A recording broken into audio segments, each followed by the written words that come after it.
Hormuz की लहरों में फंसा संकट अब सिर्फ अमेरिका और ईरान की लड़ाई नहीं रह गया है। एक तरफ ईरान होर्मुज़ पर अपना नियंत्रण बनाए रखने की कोशिश कर रहा है, तो दूसरी तरफ अमेरिका नाकाबंदी और दबाव के जरिए तेहरान को झुकाना चाहता है। इसी बीच 7 अगस्त को सऊदी अरब, पाकिस्तान और तुर्की ने मक्का में साझा रक्षा समझौता किया है और इस समझौते ने पश्चिम एशिया में एक नया क्षेत्रीय सुरक्षा समीकरण खड़ा कर दिया है, जिसे कई लोग इस्लामिक नाटो भी कह रहे हैं। लेकिन बड़ा सवाल ये है कि जब होर्मुज़ से लेकर लाल सागर तक संकट गहराता जा रहा है, तब ये नया गठजोड़ समुद्री रास्तों की सुरक्षा में कितनी बड़ी भूमिका निभा पाएगा, क्योंकि अब खतरा सिर्फ होर्मुज़ तक सीमित नहीं है, ये लाल सागर के बाब अल मंडेब तक पहुंच चुका है। नमस्कार, आप देख रहे हैं न्यूज़ 18 का डिजिटल प्लेटफॉर्म और मैं हूं आपके साथ जागृति खंतवाल।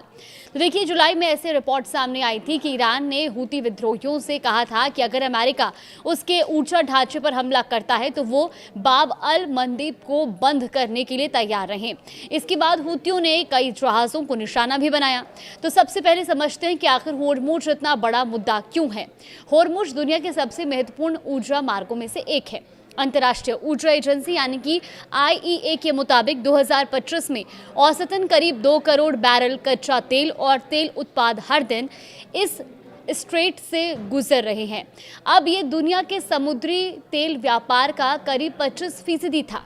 सिर्फ तेल ही नहीं, दुनिया के LNG यानी कि तरलीकृत प्राकृतिक गैस के करीब 20% वैश्विक कारोबार का संबंध भी इसी रास्ते से है। यानी अगर होर्मुज़ में तनाव बढ़ता है तो असर सिर्फ खाड़ी में खड़े जहाज़ों तक सीमित नहीं रहता। इसका सीधा असर दुनिया भर में तेल, गैस, पेट्रोल और डीजल की कीमतों पर भी पड़ सकता है। यही वजह है कि शुद्ध युद्ध शुरू करने के बाद वैश्विक ऊर्जा बाजार पर दबाव बढ़ा। IEA ने मार्च में अपने इतिहास का सबसे बड़ा आपात तेल भंडार जारी करने का फैसला किया था, करीब 40 करोड़ बैरल। अगस्त तक एजेंसी ने चेतावनी दे रही थी कि वैश्विक तेल भंडार तेजी से घट रहे हैं और 2026 में दुनिया की तेल आपूर्ति में बड़ी गिरावट की आशंका है। अब सवाल है कि संकट के लिए जिम्मेदार कौन है। सबसे पहली बात ईरान की। ईरान पर सबसे बड़ा आरोप यही है कि वो एक अंतर्राष्ट्रीय समुद्री मार्ग को अपने रणनीतिक दबाव के औजार की तरह इस्तेमाल कर रहा है। तेहरान ने होर्मुज़ में जहाज़ों की आवाजाही पर रोक और नियंत्रण से जुड़े कदम उठाए हैं। अगस्त में ईरानी संसद की एक समिति ने ऐसे मसौदे पर विचार किया जिसमें अमेरिका, इजराइल और दूसरे शत्रु माने जाने वाले देशों के जहाज़ों पर रोक लगाने और नियम तोड़ने वाले जहाज़ों पर उनके सामान की कीमत के 20% तक जुर्माने का प्रावधान बताए जाने की बात सामने आई। मार्च में ईरान के रेवोल्यूशनरी गार्ड्स यानी कि IRGC पर होर्मुज़ में माइंस बिछाने और जहाज़ों पर हमले करने के आरोप भी लगे। हालांकि अब एक अहम घटनाक्रम ईरान और ओमान के बीच सामने आया है। देखिए, दोनों देशों ने होर्मुज़ में जहाज़ों की आवाजाही के लिए निर्धारित रास्तों पर सहमति बनाई है। हालांकि तकनीकी बातचीत और औपचारिक समझौता अभी बाकी है। इसका मतलब ये नहीं है कि होर्मुज़ सामान्य आवाजाही के लिए पूरी तरह से खुल गया है। यही होर्मुज़ ईरान की सबसे बड़ी रणनीतिक ताकत भी बन गया है।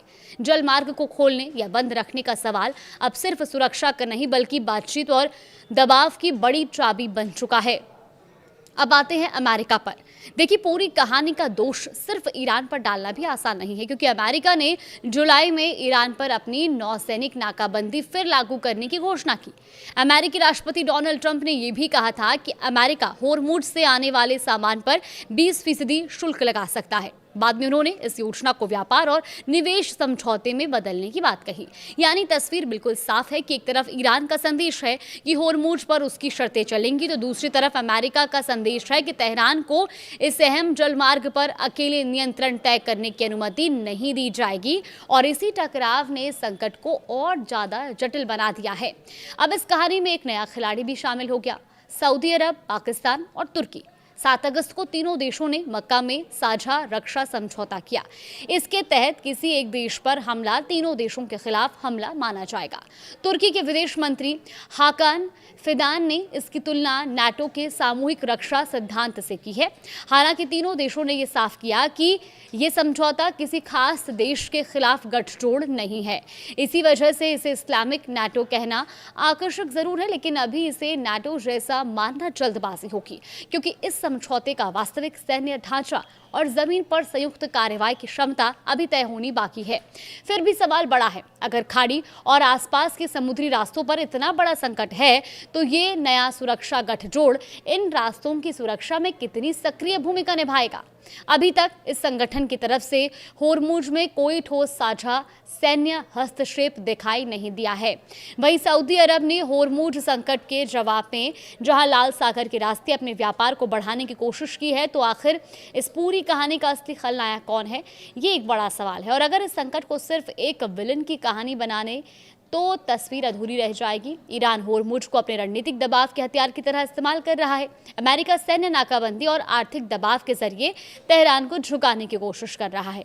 सऊदी अरब, पाकिस्तान और तुर्की का नया रक्षा गठजोड़ अभी अपनी वास्तविक सैन्य भूमिका साबित करने के शुरुआती दौर में है और इसके ऊपर हूती विद्रोहियों का मोर्चा अलग खुला हुआ है। यानी इस वक्त दुनिया के नक्शे पर दो बेहद महत्वपूर्ण समुद्री रास्ते होर्मुज और बाब अल मंदेब वैश्विक ऊर्जा और व्यापार के लिए बड़े जोखिम का कारण बने हुए हैं और इसकी कीमत सिर्फ एक देश को नहीं चुकानी पड़ रही। तेल भंडार घट रहे हैं, आपूर्ति में कमी बढ़ रही है और अगर युद्ध लंबा खिंचता है तो पूरी दुनिया की अर्थव्यवस्था पर दबाव और बढ़ सकता है। वहीं IEA ने अगस्त में अनुमान लगाया कि 2026 में वैश्विक तेल आपूर्ति में रोजाना 43 लाख बैरल तक की गिरावट हो सकती है। यानी होर्मुज की लड़ाई सिर्फ एक समुद्री रास्ते की लड़ाई नहीं है, ये ऊर्जा, व्यापार, सुरक्षा और पूरी वैश्विक अर्थव्यवस्था से जुड़ा संकट बन चुका है। फिलहाल इस पूरी खबर को लेकर के आपकी क्या राय है, हमें कमेंट बॉक्स में जरूर बताएं।